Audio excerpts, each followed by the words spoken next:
9 கோளும் ஒன்றாய் காண அங்கு கற்பகம் என்னும் கடவுளின் மெய்யில்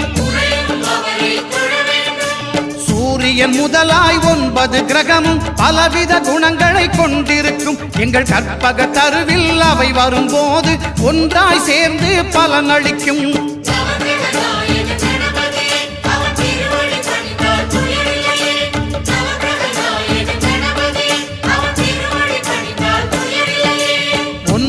கோளும் ஒன்றாய் காண அங்கு கற்பகம் என்னும் கடவுளின் மெய்யில்